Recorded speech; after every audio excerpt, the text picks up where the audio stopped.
তুমি কি পারবে তোমার সামনে এনিমি যেমনই হোক, সে জাতা মারুক বা সে ওয়ান টিপ প্লেয়ার হোক, তাকে প্রত্যেক রাউন্ড ওয়ান টিপ মেরে হারাতে? যদি পারো তাহলে আজকের চ্যালেঞ্জ তোমার জন্য। আসসালামু আলাইকুম ভাই ব্রাদার, কি অবস্থা, কেমন আছো তোমরা? চলে এসেছি নতুন একটি একদম প্রথম এই চ্যানেলের ভিডিওতে। আমরা আজকের আমাদের 50 সাবস্ক্রাইবার পূর্ণ হয়ে গেছে। সো আজকে আমি আমাদের চ্যালেঞ্জিং ভিডিও তোমাদের সামনে শো করবো। যদি নতুন হয়ে থাকো চ্যানেলটা অবশ্যই সাবস্ক্রাইব করো আর লাইক বাটন প্রেস করো। ভাই একটা ভিডিও বানাতে অনেক কষ্ট করা লাগে, অনেক মেহনত করা লাগে। সো একটা লাইক সাবস্ক্রাইব করতে তেমন কোনো কষ্ট না ভাই, দুইটা ক্লিক হয়ে যাবে। তো আমাদের চ্যালেঞ্জ শুরু করতে যাচ্ছি আমরা এখন। আমাদের এই চ্যালেঞ্জের রুলস কিন্তু বেশি কঠিন না গাইস। এটার রুলস একটাই যে তুমি যেই কিল করো পুরো পিওর হেডশটে করা লাগবে, মানে বুঝতেছো? পুরো লাল রঙের শটে তোমাকে মারা লাগবে। একটা হলুদ রঙের শটেও যদি এনিমি মরে তাহলে চ্যালেঞ্জটি বাতিল হয়ে যাবে। তো আমরা আছি কিন্তু ফার্স্ট রাউন্ডে। দেখো এনিমি কিন্তু খুব সুন্দর মুভমেন্ট দেখাচ্ছে আমার সামনে। তো ছেলে কিন্তু M1X ফ্যান, একে M1X এর মতো শট দিতে পারবে।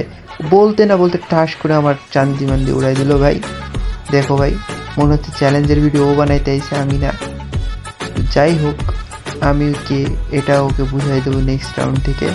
যাই হোক, লন অফে এরকম ভালো প্লেয়ার পড়লে কিন্তু সত্যি খেলতে অনেক দারুণ লাগে, মুভমেন্টের ভিতর মারে। কিন্তু গাইস কিছু কিছু প্লেয়ার আছে একদম মানে কি বলবো, ওদের সাথে ফ্রি স্টাইল খেলাই যায় না। তো তোমরা খেলাটা এনজয় করো।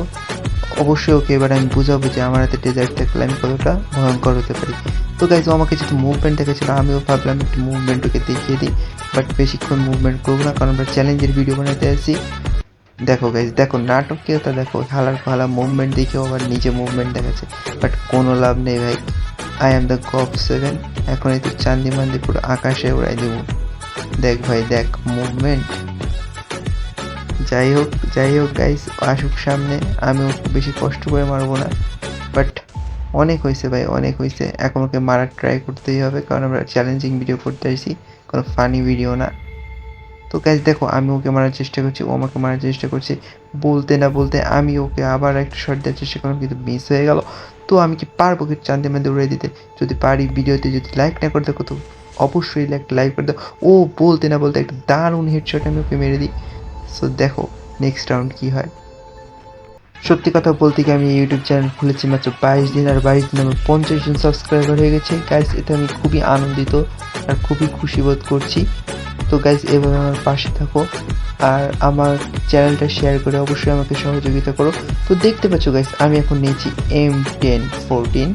এখন আমি যাবো M10 দিয়ে চান্দি মান্দি উড়াই ফেলাবো আর বুঝাই দেবো ভাই যে GOP7 কী জিনিস।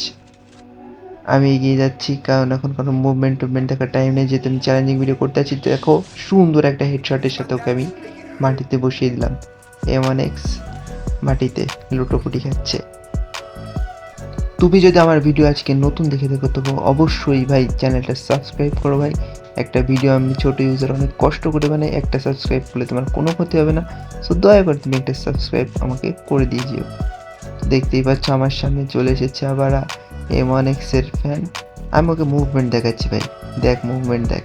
কিন্তু মুভমেন্ট দেখাতে দেখাচ্ছে হঠাৎ করে আমার হ্যাং করে দিল ফোন, আর আমি দাঁড়িয়ে পড়লাম। আরে দেখো সুন্দর করে একটা ওয়ান ট্যাপ আমাকে মেরে দিল ভাই। মানে গাইস, এই লো ডিভাইসের খেলা যারা লো ডিভাইসে খেলে ভাই তারাই বুঝবে। আর আজকে হয়তো তোমার হাতে একটা 6 GB বা 8 GB র্যামের ভালো একটি ফোন আছে, তুমি অনেক ভালো গেম খেলতে পারো, তোমার কোনো হ্যাং করে না। বাট আমাদের গেম খেলতে গেলে ভাই ফোন দিয়ে ইস্ত্রি করা যায়। থাক আর বললাম না ভাই, নিজের কলসি নিজে বাজাবো না। তো দেখতেই পাচ্ছ আমার হাতে আছে 2 শুটার, আর 2 শুটার নিয়ে আমি এগিয়ে যাচ্ছি। উদ্দেশ্য একটাই, হেডশট মারা। বাট এই হালার পালা সেই M1X ফ্যান না, হালার পালা মুভমেন্ট নিয়ে ব্যস্ত। আমি ওকে টুক্কি দিতে লাগলাম যাতে ও একটু বোঝে আর হেডশট খেলার ট্রাই করা শুরু করে মুভমেন্ট বাদ দিয়ে। বাট হালার পালা দেখো হিল করে না, হিল না করে হালা মুভমেন্ট দেখাতে যাচ্ছে। ওরে হালকা একটা ভয় দেবো, ওই দেখো চাষ করে লেগে গেছে লাল। আমি ভাবছিলাম মনে হয় পড়েই যাবে, বাট পড়ে নাই। তো আমি চাই যে ও হিল করে আমার সামনে আসুক আর আমি ওকে পুরো হিল, মানে ও ফুল হেলথ থাকা অবস্থায় ওকে একটা ওয়ান টেপ দিই। বাট দেখো ভাই, ভালো হবে না ভাই, ঘুরোচ্ছে বাট ঘুরাই লাভ নেই। আমি তোকে যেখানেই মারবো ভাই, তো আমার একটা লাল তো লাগবেই। দেখতেই পাচ্ছ ছোট ছোট লাল লাগতেছে ভাই আমার। ভাই মুভমেন্টে ভাই, তুই মুভমেন্ট করবি ভালো কথা, তাই বলে কি আমাকে মারবি না? আয় আয় কাছে আয় কাছে আয়। আমি আর তোকে দাবড়া দাবি করতে দেবো না। ওই দেখো ছোট্ট একটি শট, বাট ছোট শট দিয়ে লাভ নেই। এবার তোকে বাগে পাই। ও শট, দারুণ একটা ওয়ান টেপ মেরে দিলাম। তো গাইজ দেখতেই পাচ্ছ আমি এখানে 3 রাউন্ড জিতে গেছি আর ওখানে 2 রাউন্ড জিতে গেছে। সো গাইজ আমার হাতে যেহেতু টাইম নেই তো ওর সাথে বেশি কাহিনী করবো না, আর আমি এখান থেকে খেলাটা একটু টেনে দেবো যাতে তোমাদের বুঝতে আর কোনো কষ্ট না হয় যে ম্যাচটা কে জিতেছিল। আর এই ম্যাচটা কিন্তু মোটেও কোনো স্ক্রিপ্টেড ম্যাচ নেই গাইজ, র্যান্ডম প্লেয়ার। তো দেখতেই পাচ্ছ টাস করে ওকে একটা ওয়ান টেপ দিয়ে দিলাম গাইজ। এটাই হচ্ছে বৈশিষ্ট্য কপ 7-এর, যে কোনো যখন খেলার গেম শেষ করতে চাই তাড়াতাড়ি হেডশট লেগে যায়। তো গাইজ আমরা ভিডিও শেষ পর্যায়ে কিন্তু চলে এসেছি। দেখছো আমি 4 রাউন্ডে ওকে মেরেছি, 4টে রাউন্ডে কিন্তু 4টা সুন্দর সুন্দর ওয়ান টেপ ছিল। তো গাইজ এখন আমার যত দ্রুত সম্ভব ভিডিও এডিটিং শেষ করা লাগবে, কারণ এখন ঘড়িতে বাজে 3:17 আর আমি এখন খুব কষ্ট করে ভিডিও বানাচ্ছি তোমাদের জন্য। তো অবশ্যই নতুন হয়ে থাকলে লাইক সাবস্ক্রাইব করতে ভুলো না ভাই। ও সুন্দর একটা ওয়ান টেপের সাথে আমরা শেষ করলাম। তো তুমি যদি এই চ্যালেঞ্জ পূরণ করতে পারো তো অবশ্যই আমাকে মেনশন দিয়ে তুমি ভিডিওটা ছেড়ো, তো আমিও তোমাকে পরবর্তী আমার ভিডিওতে নিয়ে আসবো। আর কাল একটা মহান ব্যক্তিকে আমরা রোস্ট করতে যাচ্ছি যে টিকটকে খুব ফালাফালি করছে। গেস করো কমেন্টে যে সে কে হতে পারে। তো আজকের মতো এই পর্যন্তই। Good night.